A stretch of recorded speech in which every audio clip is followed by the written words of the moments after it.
So, as you know, uh, stroke is a very deadly disease, and in this is the number one cause of disability in the world, and number two cause of mortality in the world. So, in Pakistan, as data showed, every day there are 1,000 stroke happen, and out of 1,000, there 400 died due to this deadly disease.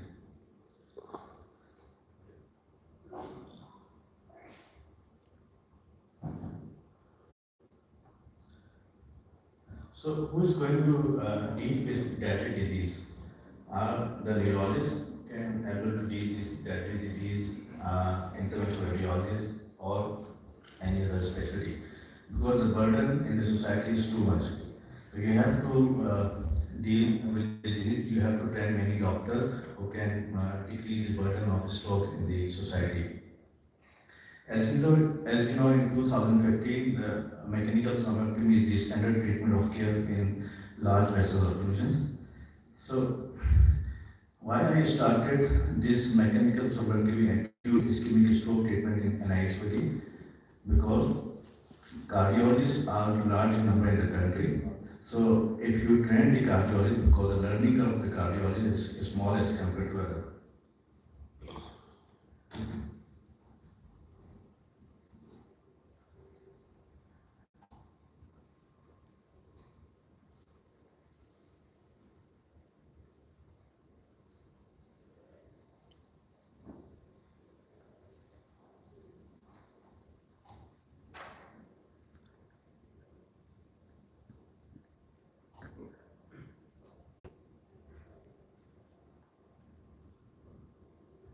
So I started this service in 2000, late 2021 in NICVT Karachi. So NICVT, I want to tell you about NICVT. It's a unique model of cardiac network. It is one of the largest cardiac network of Pakistan. In the center, you see, in the center is a NICVT Karachi.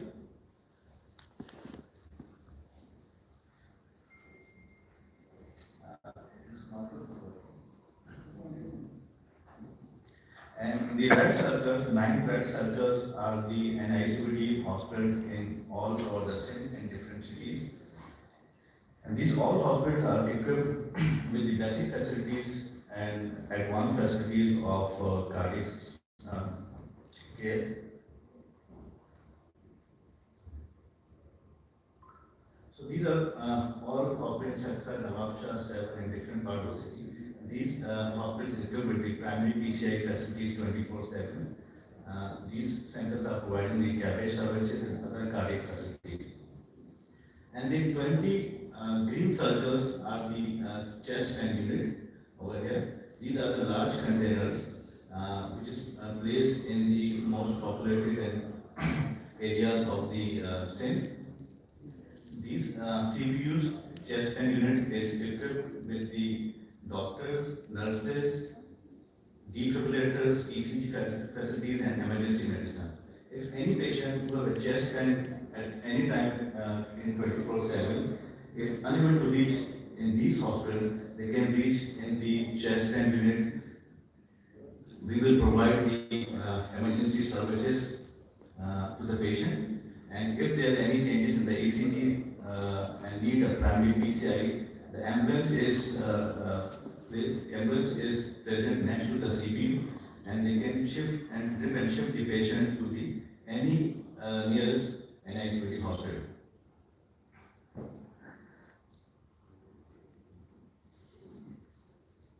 So regarding the statistics of NICVT in from 2025 to 2022, if you see the numbers is more than 6 lakhs patient in 2015 we treated, and it's going up in 2017, more than 1 million patient in 2020. Its largest number, 2.3 million patients were treated in ICVT, and then a decline due to the COVID area, and then again going up in last year, 2022, is more than 2.2 million treated in ICVT. So what are the facilities providing in the NICVD? Primary PCI is more than 19,988 in 2020. I am presenting the data only of 1 year. Early invasive is 9,620, pediatric intervention more than 2,500, open heart surgeries 3,600 like this. Other facilities like OPD, 5 days 76,000 patients are treated in OPD. In emergencies like 41,000 and like this. TPM TPM is 1,381. Admission, total admission more than 88,000. So coming back to the stroke, we started stroke services in October 2021. So more than 2,000 stroke courses were conducted at NICVD ER.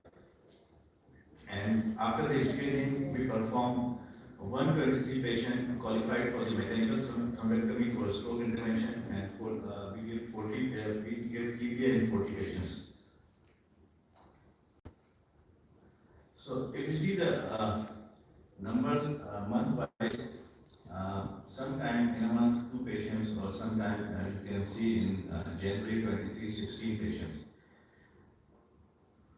So it depends on the how many patients qualified for this stroke intervention. In our study, the risk factors mainly is hypertension, like 45% patient with hypertensive develop a stroke, and diabetes, other risk factors, ischemic heart disease, AFib, and so on. If you see the gender distribution, 59% were male and 41% were female. This is an alarming number. We had facing the stroke less than 45 years of age. This is very much 26% of patients less than 45 years of age. If you see, because we are working in the cardiac center, you see valvular disease, 90% of patients present with valvular disease, in which 10% with mitral stenosis, rest of the severe MR, severe AS, severe AR.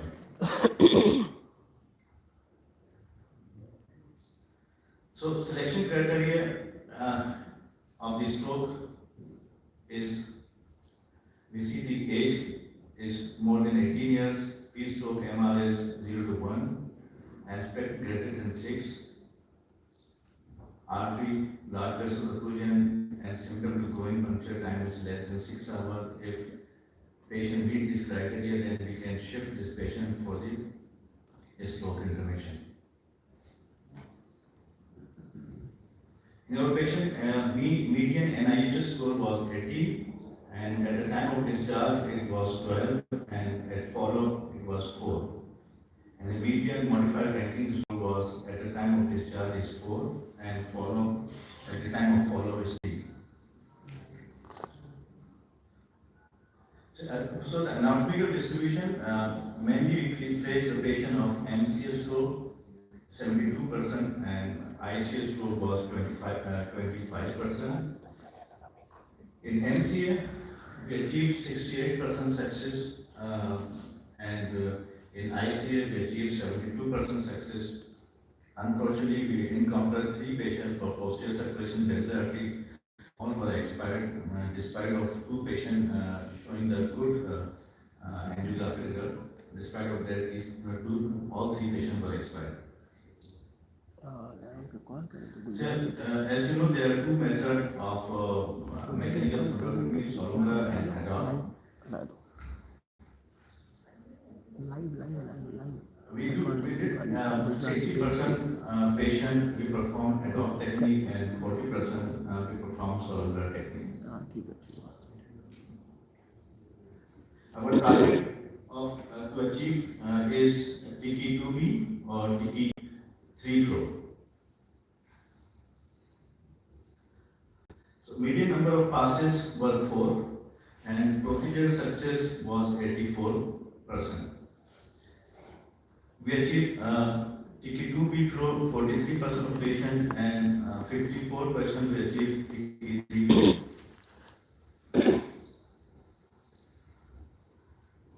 Now, facing the post-procedure complication, mostly 34% develop a post-procedure complication in which 11% patient develop malignant infarction and 13% patient develop hemorrhagic symptoms.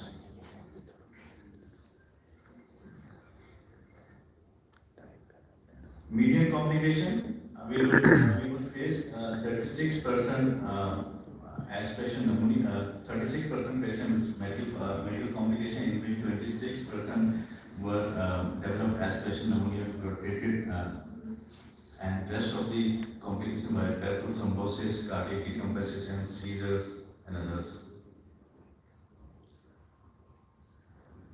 So mortality distribution, 24% mortality in our patients. Out of 123 patients, 84% patient shows angiographic success achieved TK 2B and 3 flow. And out of 103 patients were discharged with clinical success, and 21% patient expired.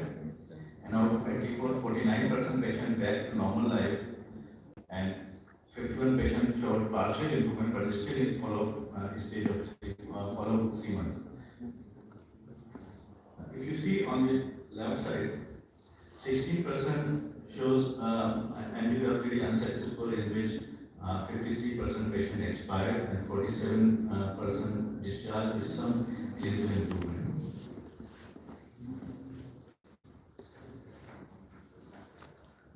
49% patient back to normal life with functional independency 0 to 2 according to modified ranking score out of angiographic patient. 52 patient dramatically improved within 24 to 48 hours. This is most rewarding group in our study. And these are those patients mostly who are age below 45 years and reached within the hospital in 2 hours, and few patients develop acute stroke within the hospital.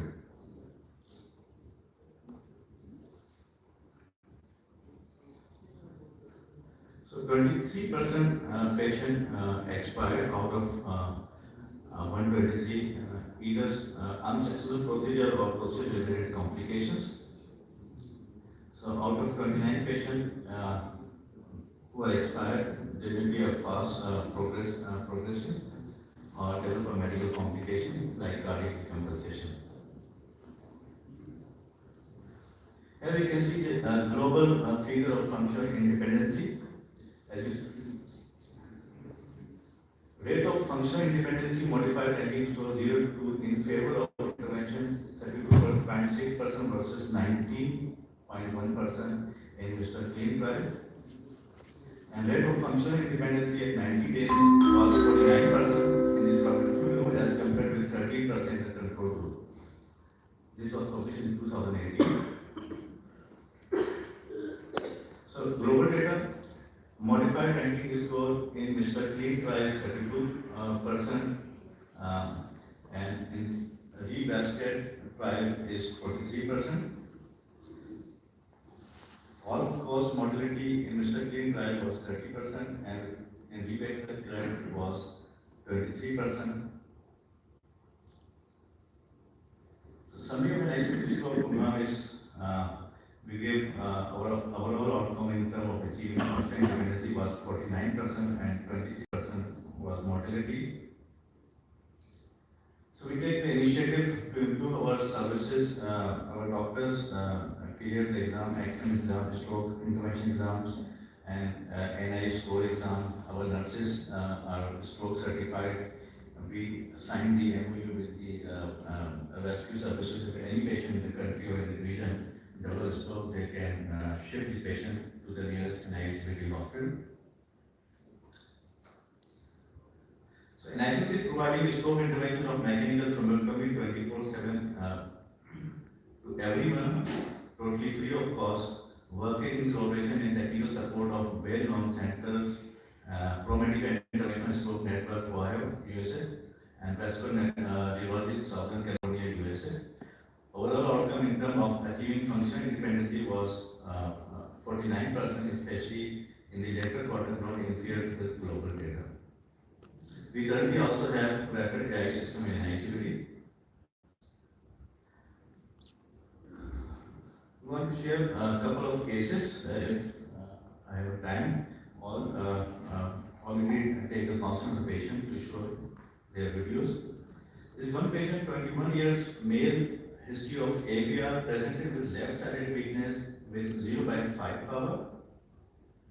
This patient developed right MCS score. On the angiography, they are right. M1 is occluded after the angiography. We achieved AK3 flow.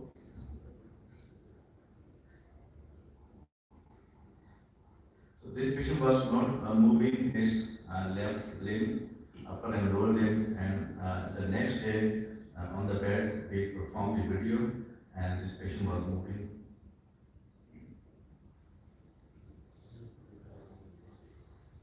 His left arm, the very next day, and left lower limb.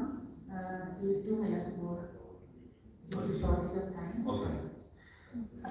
So, one 22nd, another patient who is 23 years old with slurred speech with right side weakness, developed left MCS stroke, and we performed the procedure on this same day.